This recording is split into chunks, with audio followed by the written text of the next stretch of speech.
jamais, au grand jamais, tant que je serai président de la République démocratique du Congo, je n'aurai en face de moi la délégation du M23 ou de l'AFC, là où je ne sais pas, pour négocier. Jamais. Pour demander à M. Kagame, criminel de son État, qu'est-ce qu'il a à voir contre mon peuple? J'ai commencé par Martin Fayoulou, je dis, mais il n'a jamais reconnu les résultats des dernières élections. Comment est-ce qu'il acceptera ma main tendue? Moïse Katumbi était prêt à faire la même chose, ou il avait même fait la même chose, mais grâce, évidemment, à la pression des siens, il a accepté qu'il rentre dans les institutions, mais lui reste borderline. Joseph Kabila, n'en parlons pas. Lui, il a carrément boycotté les élections et prépare une insurrection, parce que l'AFC, c'est lui. Donc, dites-moi, je fais quoi? Merci. La République démocratique du Congo ont mené une offensive significative en bombardant les positions de l'ennemi à Nyabibwa. Et il y a des pertes en vie humaine. Nous rassurons et nous attendons aussi impatiemment les répliques. Nous voulons aussi une réplique de votre part. Parce que nous avons tant perdu. Aujourd'hui, Nangé Tagoma en train de piller nos minéraux. Quand Nanga pille nos minéraux, qu'est-ce que la communauté internationale nous dit? Parce qu'ils sont complices. Ces gens-là de la communauté internationale sont complices de tout ce qui se passe à Goma. Alors, moi, Valentin, je dois rester vigilant pour vous informer tout le temps. Tout le temps, vous aurez des informations de Goma, de l'est du pays. Aujourd'hui, il y a eu des pertes en vie humaine du côté M23. Ces gens-là doivent mourir. Ces gens-là doivent mourir. Aujourd'hui, le SCOI a fait des rages. Il a bombardé.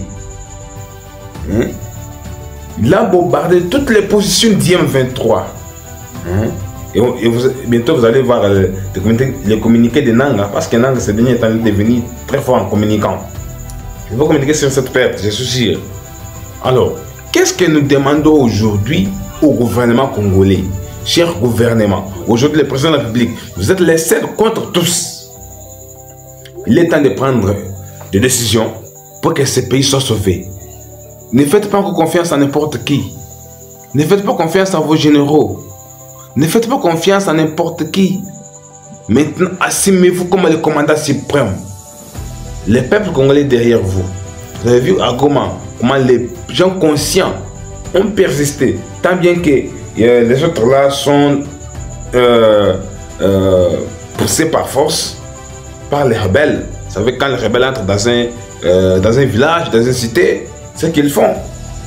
Aujourd'hui, c'est ce que les gens de Goma subissent. Les gens de Goma vous souffrent vraiment, vous n'avez pas d'idée. Alors, nous, à notre niveau, qu'est-ce que nous disons? Nous disons que les Gomatriciens, soyez forts.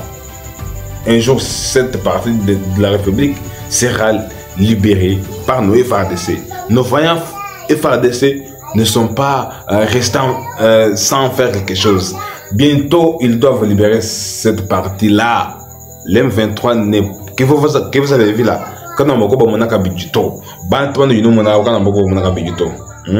Ces gens-là, ça doit être...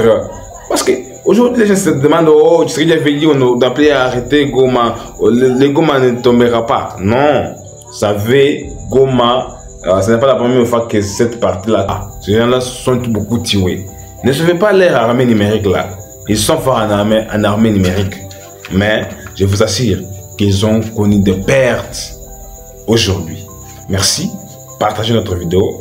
Lorsque on va encore avoir quelques informations, nous allons encore repasser pour vous dire ce qui se passe. Merci beaucoup. Partagez les liens.